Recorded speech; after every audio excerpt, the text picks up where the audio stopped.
Next question, भारताचे मुख्य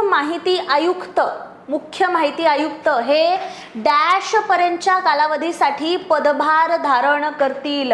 काय कालावधी असतो त्यांचा? ऑप्शन नंबर 1, त्यांनी पदभार धारण केल्याच्या तारखेपासून 5 वर्ष, 6 वर्ष, 3 वर्ष की 4 वर्ष.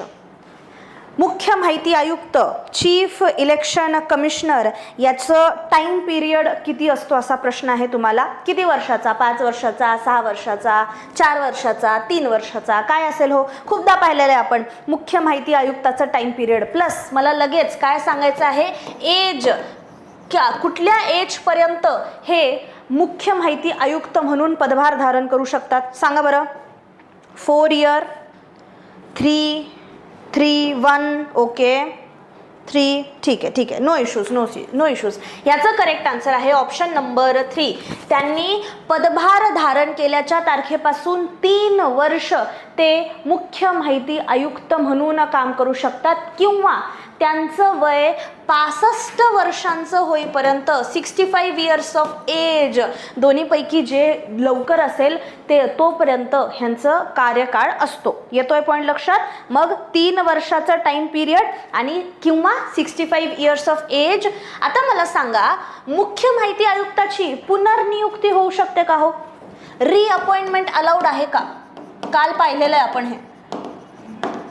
रिअपॉइंटमेंट होऊ शकते का? Yes or no? द्या यस किंवा नो असं उत्तर सांगा मला.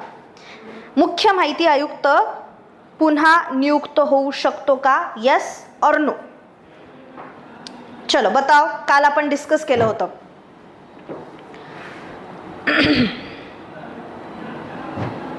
नाही, यस, नाही, ओके, कन्फ्युज्ड आहेत.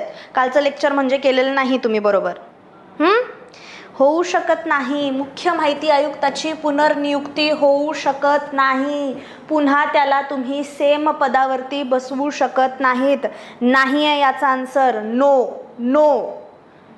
नोट करा पॉइंट. याचा आन्सर नो आहे. कालचं लेक्चर नीट पाहिलं नाही म्हणजे तुम्ही. रिअपॉइंटमेंट मुख्य माहिती आयुक्ताची होऊ शकत नाही. नोट करा प्लीज. अच्छा, कन्फ्यूज झालेला आहे. एक्झॅक्टली 65 वर्ष झाल्यावरती कसं होईल? त्यांना टाइम पिरियडच काय दिलेला आहे? एकतर 3 वर्ष किंवा मग 65 वर्ष. जरी 60 वर्षामध्येच त्यांचे 3 वर्ष कंप्लीट झाले, जरी त्यांचा टाइम पिरियड कंप्लीट झाला असेल आणि वय उरलेला असेल, तरी सुद्धा त्यांची रिअपॉइंटमेंट